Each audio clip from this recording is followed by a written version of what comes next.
everybody. I'd mentioned I was going to make a separate video on this trauma kit that I carry every day. I keep it in the top of my GoRuck bag, which I have a couple of separate videos on. If you want to watch those, I'll try to link those in the description. But this is a Condor Rip Away EMT pouch. This is the larger one. It's got Molly on the back, a couple of metal D-rings here that you can affix a shoulder strap if you choose. To get inside, you just unclip it here and unzip it down the side, and it has 3 sections inside. This is just some trauma shears I stuck on the outside to give it a little room on the inside. This is a Condor med patch. So when you open it up, you have 3 compartments. In this section, I have everything labeled with some bright colored duct tape. I wrapped it around certain areas and marked it. That way, the idea is if someone gets into this med bag, they'll have an idea where stuff is and they don't have to go tearing open everything to find what they need. That's one reason I put some small band-aids here, just in case somebody sees the med patch on the outside and they're like, well, I just need a band-aid, and they don't go ripping open all this other stuff and make it not sterile anymore. So I just put those there just in case somebody just needs a band-aid. But inside here I have a Adventure medical kits, first aid kit. And I have a list of all the stuff that's in it so I can keep inventory. This is their 0.7 watertight kit. They're pretty easy to find, but it's a pretty good little first aid kit. It's got some ACE bandage, some medical tape, gloves, tweezers, some meds. It's got some good size bandages and gauze and stuff. So it's a pretty good size. It's more like something you'd take on a backpacking trip. So that's pretty good in itself. But I just keep that up here in the top. It fits really well in this EMT bag. So I've got a Sharpie for marking for my time for my tourniquet, which I keep here. It's just a Sof T Wide, and I have a little mini mag LED just in case you grab this bag and you don't have anything else in your pockets. Whatever the case may be, you can, if somebody's in a wreck, you can look back under the car, you can observe and see whatever you need to see. Some hand sanitizer, and then here, like I said, I've got the Sof T Wide tourniquet.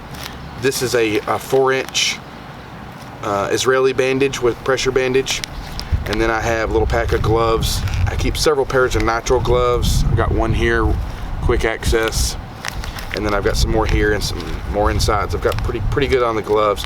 This is a Zpak gauze. It's not real super easy to see when you put it back under here, so I put some pull for gauze tab on there. So you just pull this out, and this is a Zpak Dressing. This is just over 4 yards. So this is for actual wound packing if you need it. And there is some inside the Israeli bandage also. I'll put links in the description for all this stuff if you're interested in building one of these. I put this together myself. It does not come like this. So I bought the Condor pouch by itself, and I bought everything else in here on its own. So it's not a kit. Inside here, and first I didn't care for this little compartment here. I thought that's just in the way. But actually it works out pretty good for what I have in here. I've got a N95 Dust Mask. Like in 9/11, when that happened, there was people, really a lot of need of masks. They breathed in a lot of the dust from 9/11. Very bad for their health, so that's nice to throw in there. Whatever the case may be, you can use it for medical reasons or you can use it for dust, whatever. It's just nice to have in there. This is a Space brand actual space emergency blanket. One of the good ones. Or not shock, get hypothermic if you get a serious wound, shot, stab wound. If you lose a lot of blood, you can get hypothermic a lot easier. So here's some duct tape, which after you put your tourniquet on, you could wrap duct tape around it so when the patient's transported, it doesn't get knocked off. Or make a chest seal if you need be. I don't have chest seals in here. I'm not ready to carry those just yet. I don't have a decompression needle for tension pneumothorax, and I don't have a nasal pharyngeal. The stuff I have in here I feel pretty comfortable with for the moment. I will be adding those things in the future, but it's a pretty basic kit. I've got it, like I said, I've got it set up where anybody can grab it and use it if it needs to be, whether that's me or whoever else sees it. So that's about it. And this tourniquet I may move to the outside of my backpack at some point and keep an extra one in here. Trying to decide on that. I would like to get a cat tourniquet also, but the Sof T Wides have a metal windlass, so as you can kind of see, as the cat tourniquet is a plastic windlass. Like, I like this one. They're both really good tourniquets.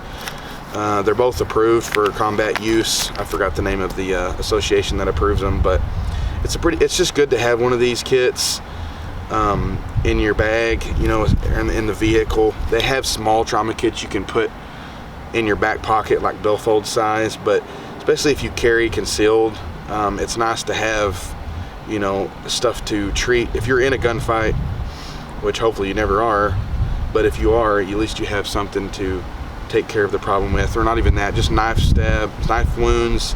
I've heard of a mountain biker even getting run through with a root on a wreck. Had a wooden root go through his chest.